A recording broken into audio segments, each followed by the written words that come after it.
Those of you who don't know me, I'm Anthony Malonis, and I'm the Chief Operating Officer and work for my friend Chris over there, back in the back. My topic is about my professional journey and how I found my purpose and passion. And as I thought about the topic, welcome gentlemen and ladies. As I thought about the topic, I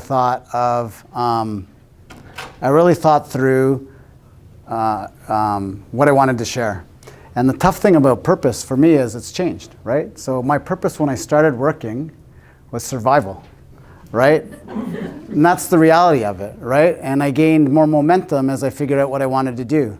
The other big thing as part of my introduction is I did the opposite of what I hated because I didn't know what I liked, right? So that's the other big thing for me was I don't know what I like when I graduate, so I'm just going to do what I like instead of, or the opposite of what I hate, because I knew what I hated. So I'll go through a little bit of an introduction, a quick view on my biography, just for those of you who don't know about me, things I did and the people that had an impact on me, events that I learned from and that made a difference in my life, just some other important facts, some key takeaways, and what CBI means to me, because I think that's important. And I do feel like I'm in a place where I feel at home. Just a little bit on my biography now. My background is Greek. So I'm son of an immigrant family. And what you don't know about me is I could barely speak English until grade 2. And I actually thought I was the smartest kid in the class, because in the summer, I was sent to a school that was for developmentally delayed kids, right? And my developmental delay was I couldn't speak English. So I actually felt leaving that every day that I was the smartest kid in the class, and it wasn't until later in life where I figured out why I felt like I was the smartest kid in the class. Right? So that was I'm from Ottawa, Ontario. I went to university and I moved 8 times in 16 years. So we constantly took opportunities as they existed. We were based across Canada and internationally, and wherever I saw an opportunity to help, I took that opportunity to help and learn. And I think it helped me kind of understand who I am. The things I want to share a little bit about the things I did and the people that had the largest impact on me. And the first one is one of my fundamental beliefs: I give everything 100%. And I felt like originally that as long as I gave everything 100%, then things would work out. The challenge with just giving things 100% is that people will decide where to put you. Right? So in one of my first jobs, believe it or not, I was a consultant. And I was sharing this with Don earlier. And in my consulting job, I worked with a statistical program called SPSS, and I was an auditor. I lasted about 6 months. So for those of you who don't know me, that is not my forte. It's not my strength. Right? So I was not having fun. And the reason why I only lasted 4 to 6 months was because I hated my life. And I remember walking down the street, first job, right? Thinking that I'd made it, was getting paid decently, had my laptop, which was like a desktop back in the day. 11 o'clock at night, so it wasn't like I wasn't working hard, getting off the OC Transpo in Ottawa, walking to my mother's house, because I lived at home, good Greek boy, right? And I started to cry.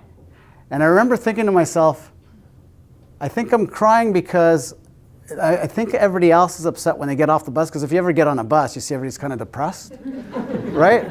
I thought to myself, the reason why they're depressed is because they all hate their job, so this just must be life, right? That you have to hate your job to be successful, and so this just must be it, right? And I got home and I said to my mother, I'm going to quit my job. And she said, but why would you quit your job? You're doing so well. I said, but well is relative. Money isn't about doing well. It's not the money that makes you do well. It's enjoying life, right? So I also figured out right there and then that for me to give 100%, I needed to have fun and enjoy what I was doing. So I quit, and I took a 35% pay cut to take my next job, which was a sales rep at Pure Later. And at the time, I didn't think I was good at sales. I thought, what am I going to sell, right? What am I going to do, right? But I ended up loving that environment and excelling at it because I was having fun again, right? And I felt like I was engaged in my work. So that was a big learning for me. Get to the front of the line. And again, I was reflecting back when I was kind of coming up with some key points. And what I mean by that is volunteer for as many things as you can and execute. And the example I kind of took away is even as a kid. Hey, Virginia. Even as a kid, I remember trying out for sports teams, hockey teams, specifically because I'm not that good, and you can ask Andrew Nyman how good I am. But I remember wanting to make a competitive hockey team. And as I reflected back, I thought to myself, how am I going to actually make the team? And I used to be kind of the shyer type of guy. So I'd go stand at the back of the line, so you'd have like 200 people, and then I'd go to the back. And I asked somebody, I said, well, what does it take to make this team? And the gentleman said that, first of all, you have to be distinguishable. So all of you wearing white or black shirts doesn't make you any different. So I promptly went out and bought an orange shirt with a number 33 on the back. It was this big, bright orange shirt that I wore from grade 9 on to grade 13 every time I tried out for a sport. The second thing he said is, get to the front of the line, right? Because by the time they get to the 200th person, they're not even paying attention to who's skating and who's not, especially at the beginning. So I kind of took that away and said, okay, if I'm not distinguishable and different, and I'm not at the front of the line, I'll get missed, right? So that was my, my learning very young, but I took that forward afterwards and actually volunteered for every job I ever did. My wife used to say when I was at Purelator, why are you doing so much of what I think is your boss's job?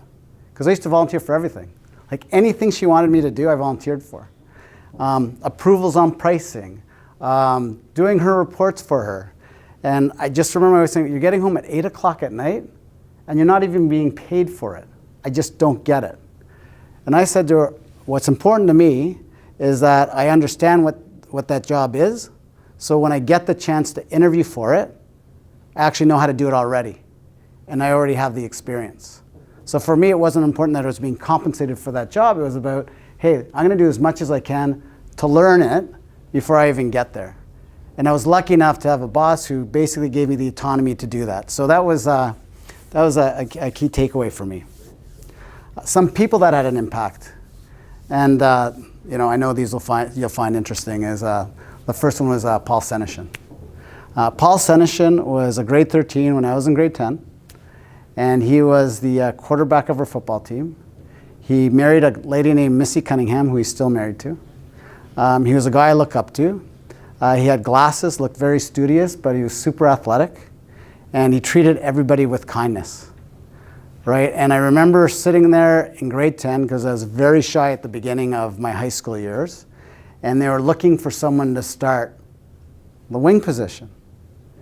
And as I was putting on my shoes and getting ready for the game, he said, I think Anthony should start to the coach. And I started to cry, right? And I cried because there was so many other people that they could have picked from. And he made me feel so good about myself that I would never want to let him down. So I didn't even care what the coach said from that point forward. All I cared about was what Paul Senishin said. So if Paul Senishin said to me, you got to do this and that, I would do it for him, right? So his power of, what I learned from that is how he made me feel had a pretty significant impact on the output I gave in any sport, right? So my takeaway was, if I could just make people feel good, then I have a better chance of succeeding because I'm helping them as well, right? So nothing can happen without helping other people succeed. The second person was Sean Ellicott. And yes, Chris will get to Mrs. Millington. And I'll explain Mrs. Millington. But Sean Ellicott was, again, one of the cool guys in school, but he was my grade. And in grade 10, again, grade 10 was a big turning point for me where I was really shy. I was jogging around the track because I was late for gym, which I traditionally was. And there was Sean Ellicott. And as we chatted, he said, I used to think you're a geek, he says to me, but you're actually not a bad guy. Right? And I thought to myself, okay, this is like the cool guy in the school, and he's saying that I could maybe be cool, right, so I can fit in. But he had to give me tips, right? So the guy actually taught me how to connect with people.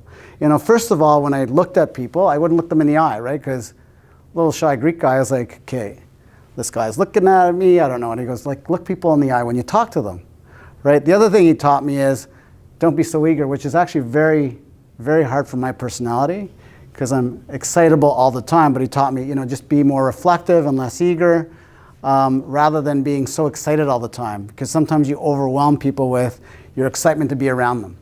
Even when Sean Ellicott spoke to me, I'd get all excited. Like when Paul Seneschin said you start, right? Well, because he's the cool guy, right? So I was like, okay, I got to temper the excitement. This isn't working for me, right? I don't look like I'm very controlled, right? So for me, he taught me how to connect, and he also taught me to be more relaxed in my approach. The third guy was my dad. And my dad was a restaurateur, Greek, right? You got to be in the restaurant business. That's what you do for a living. He would have his whole kitchen singing and dancing during a rush and singing Greek music, although they were French and all sorts of other types of people, right? But he had taught them certain Greek music, and they're actually loyal to him for like 30 years, right? Where in most cases you get a lot of turnover. He had them all having fun. So even though they were working hard, they were all having fun. And the other thing he did was he'd pick them up to go to work and drive them home. And I remember as I got older, he said, can you close up for me? I have to go somewhere with your mom. The restaurant closed at 2 in the morning. Can you drive everybody home? I remember thinking to myself, he does this every night? Like, but they would have to take the bus or find another way home, and he felt that that was his duty to help others get home. If they're going to go over and above for him, he should go over and above for them. And the last one is Mrs. Millington, and this isn't such a good story. Mrs. Millington was my grade 13 calculus teacher, who actually said to me that I should reconsider my options because I wasn't that bright. Right? She said, you're not really a math guy, you're not really a science guy. I think you should consider a different vocation. And I could say honestly, I didn't cry in front of her, but went home. I was a crybaby, right? Went home and thought to myself, I'm going to show Mrs. Millington that I'm actually smarter than she thinks I am, right? So I dropped her class, took the class in night school, did well, got into university, and the rest is history. But one of my biggest chips and motivators is I just got to show Mrs. Millington that I'm worthy, right? And then other quick things. I wrote down my plan. 25 years old, I wrote down my plan of what I wanted to do. And one of the key things that I wrote before I got married and met my wife was when my kids thought of a person who's fair, respectful, and a good citizen in society, they would think of their dad. So that was my first thing, right? Because I really didn't have any experience. So in my head, I was like, all I want to be thought of is a fair guy who is kind in society, right? That was kind of my overlying theme. And the other big thing I wrote down what I wanted to accomplish. So I thought to myself, I got to really craft a plan. And back to the purpose was mainly financially driven because I wanted to make a living. So I worked everything backwards from what I thought. So I said, I want to have, at the time I wanted to have 5 kids. I wouldn't wish that on anyone anymore, but I wanted to have 5 kids. And I kind of worked things backwards. And I said, okay, how much do I need to make to have 5 kids? I want to go on 1 vacation a year. What jobs pay this? And how do I need to position myself? So I did develop a plan that spanned from 25 to 45 years old. And I found when I wrote things down, they had a bigger impact and I was able to accomplish them, right? I don't think I would have been able to accomplish half as much had I not written them down. And the reason I say that, I think I really would have been caught up in jobs that I hated as well, because I always had other aspirations of what I thought I should do. It sort of gave me a guide. The challenge is, most of those goals I met in the first 5 or 6 years, rather than the 20-year period that I wrote out. And then I went a little crazy, meaning that I started to jump around and make poor decisions, which I'll share with you. And finally, the other thing I used to do is I used to cut out job ads. So I used to look at the jobs that I wanted, cut them out, and then write down the skills that I wanted to develop, right? And hence volunteering for all kinds of jobs for my manager, right? Because I had no idea what I needed to do to be successful. So I would write them down, and unfortunately my dad passed away at 20, so at one point I thought, well, worst case scenario, I'll just go into the restaurant business. But when he passed away, I lost what I felt was my security blanket, so that was a pretty compelling event for me, and therefore I felt I had to be more independent in my approach. Just some of the events that impacted me, I shared a little bit about the consulting. My first promotion at Purelator. And I use that because I actually never thought I'd be promoted. I applied for the same job 4 times. And I had no idea what I was doing wrong. So by the 4th time, and I'd been successful as one of the top 5 people in my category in sales nationally, which had like 150 people attached to it. But I really had a challenge getting that first opportunity. And I could argue the fact that I was younger than most, but at the same time I felt like I had done what I needed to get to the next job. And I got two pieces of advice. The first one is I was called very mechanical and lacked personality. And my boss said that you're very corporate-y and nervous around senior people, right? And I couldn't help it, right? Because I was taught as a kid that my dad's sitting behind the kitchen, you want to be like the guys in the suit and ties. That was almost intimidating to me, right? Because those guys were to be respected. So anyone, at a certain level for me was almost like godlike, right? So I thought, like, you can't talk to them like a regular human being because I'm not sure they'll really appreciate what I have to say. So I used to be very mechanical in my interviews and in my discussions. I would leave them voicemails and they would be very scripted, right? And therefore, is that left, by the way? Because I can't see it, it's all faded out. So it was very scripted. So he gave me the advice that you got to be more casual, more friendly. Be yourself. And I was worried that maybe they wouldn't like myself, right? So I know I have my quirks, right? And but I felt like that would probably help. The other thing is, they would usually give me feedback on what I needed to where I wasn't coming across that I was developing, right? So I actually wrote those things down, and I would give them a quarterly report on how I was developing myself in the key areas that they felt that I was weaker on, right? So I worked hard to make sure they knew what I was doing. And then by the time I got interviewed, I felt like I had left nothing to hazard, because now they knew me. They actually had kind of my action plan every quarter on what I was doing.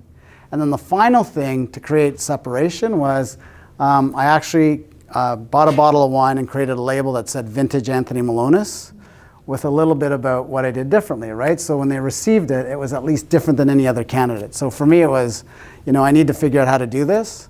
And I believe that even if I did interview well, by that point, I would at least get a chance, right? So that was kind of my first experience trying to get promoted. Couple of other forgettable experiences, which is the grass isn't greener. So I got a couple of promotions after that at Greyhound.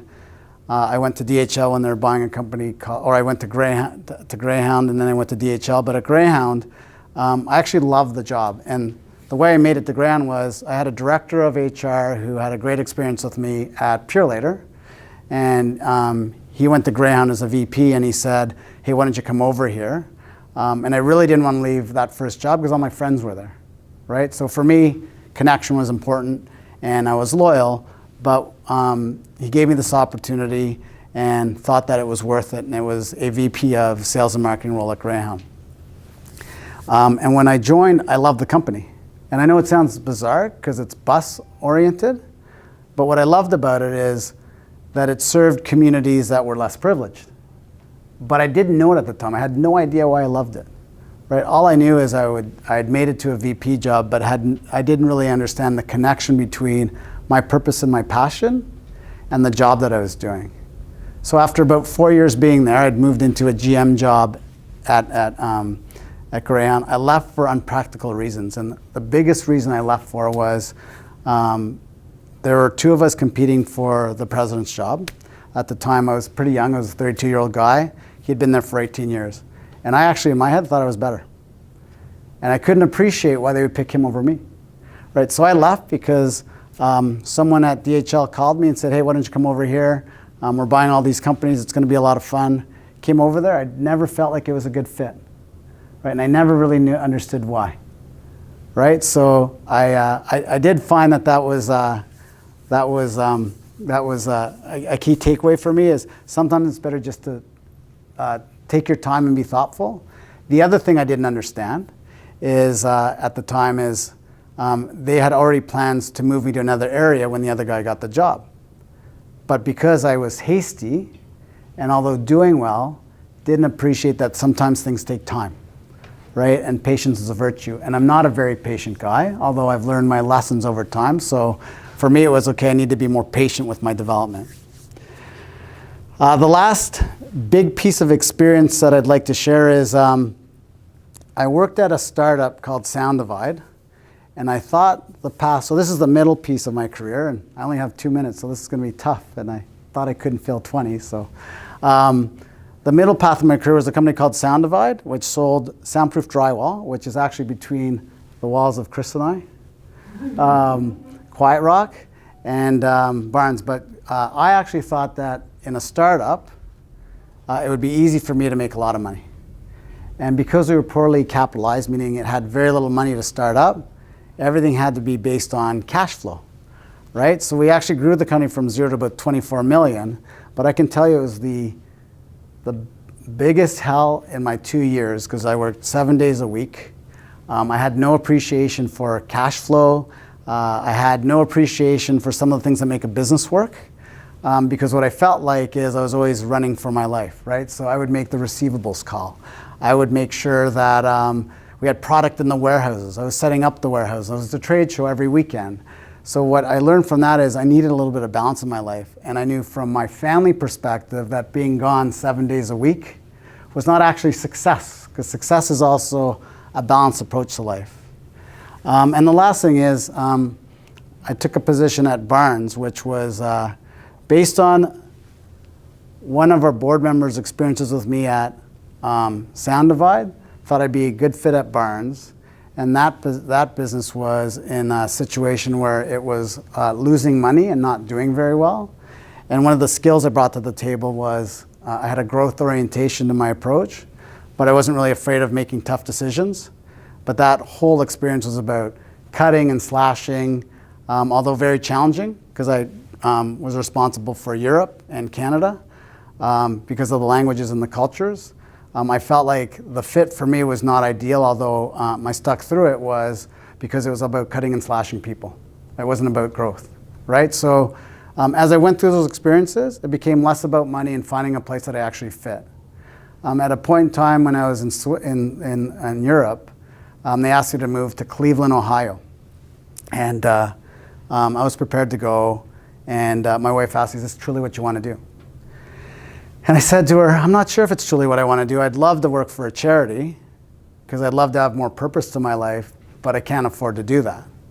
And that's how I ended up at WeCare, right? So one of our board members had known me. The private equity company before was in the process of buying. And again, all of my experiences are based on people who knew me. I'd never, gone to recruit or anything like that, but it was all people that had experiences with me and hired me at WeCare, which eventually became CBI. And I found I'd finally found my purpose and something that I could really sink my teeth into and be there forever.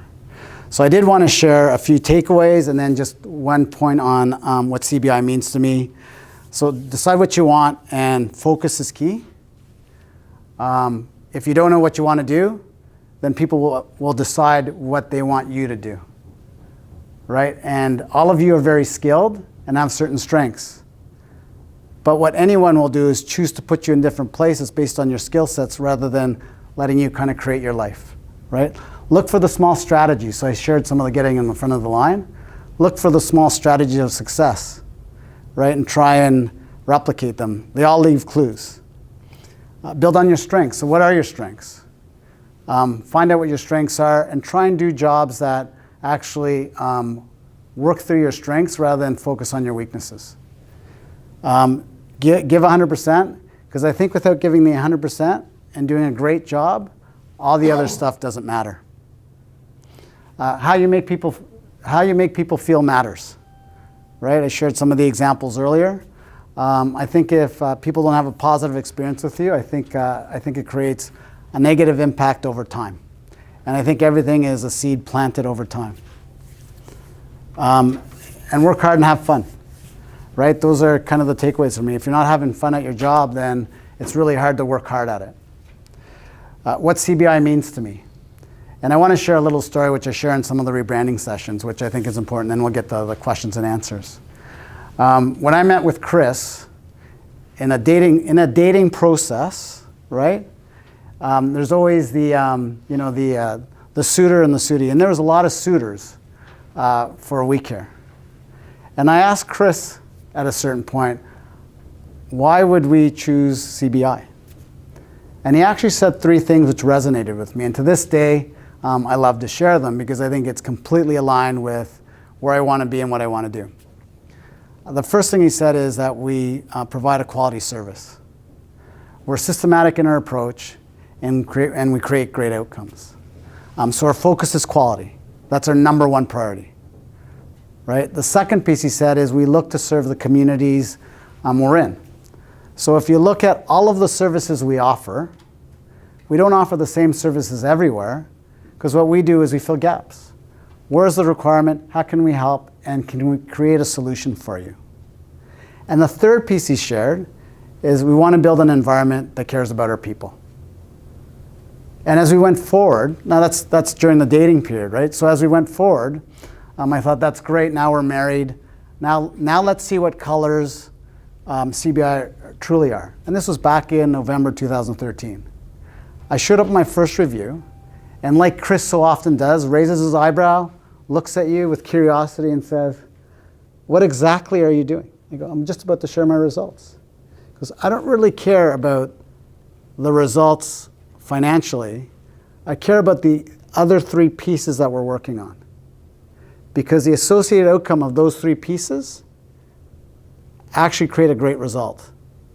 And at that point forward, I said, okay, this is the place I want to be forever because of what we represent. But it took time to find my real purpose. I didn't even know I needed a purpose to begin with. Like I said, originally it was about survival. That's my story. I have lots more to share. I didn't really understand how quickly 20 minutes actually goes. But really open to questions, and if you ever want to have a discussion with me, my door is always open. So, over to you. I have a question. Sure. At this point in your life, would you say you have work-life balance? If yes, how do you think you achieve that, or what would be your advice for achieving that? I would say yes, but I also believe work-life balance is different for everybody, right? So work-life balance to me is if you enjoy what you're doing, then to me that's enjoyment and work-life balance. But I will say where I've got better is I've learned from the best. So if I look at my boss and other great bosses, and I've only really, out of all the bosses I've had, probably have had 2 or 3 that stick out in my mind.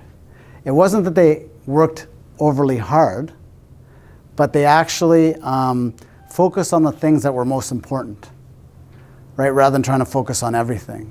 So by continuing to triage for me every week, it has helped me create more balance because not everything is urgent. Right? Not everything is a fire drill. Where in my past life, I was probably a source of a lot of chaos. Right? Because of the fire drill I used to create and the fact that I was willing to work 24/7, I wasn't doing any justice to the people around me. So I actually learned that actually in the last 10 years where I've kind of said to myself, okay, the most successful people around don't focus on a lot, they focus on the few, and they focus on helping create a good environment around them. So that's how I think I've achieved it. But I also think it's different for everybody. Does that answer your question? Yes.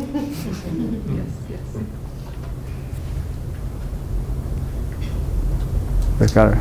Why volunteer? Why volunteer?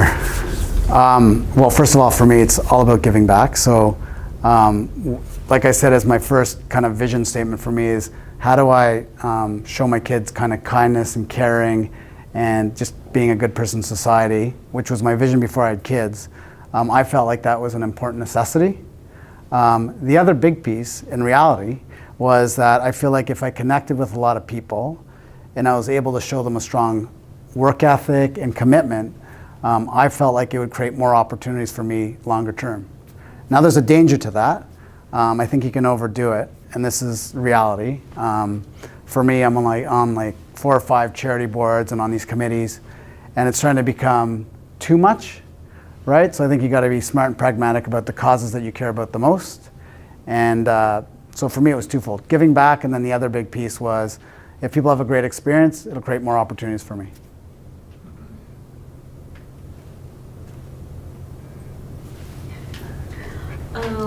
was your motivation when you decided to work for WeCare from the other? You know what? So I'll say that I was really motivated working at Greyhound. I had no idea why, right? But it was all about helping people that were less fortunate. When I got into the other two jobs, one was Sound Divide. It was all financially driven, and same with Barnes. Like, just for argument's sake, when I left Barnes to come to WeCare, I took about a 35% pay cut from my current job. But what I wanted to do is do more than just sell widgets or nuts and bolts or transportation or logistics. So my motivation was I wanted to help people, and ideally I wanted to work for a charitable type company because I have a strong social piece to my personality, and WeCare was the most aligned, and I would say was most aligned at that time. Today it's evolved even past then because I believe that there is a stronger focus at CBI on those other three things that I mentioned that attracted me to CBI, more so than the financial piece. So my motivation was, how do I give back and still make a living, right? Because I can't afford to be a philanthropist, right? So that was really my motivation. Well, I'm really glad that you left all your other jobs and came to work for us. Well, thank you, Lord. You are the greatest. You really are. Well, thank you. We've been together for a long time, and you're just going to make everything just better with CBI, and it's really good. I'm glad. Well, thank you, Lord.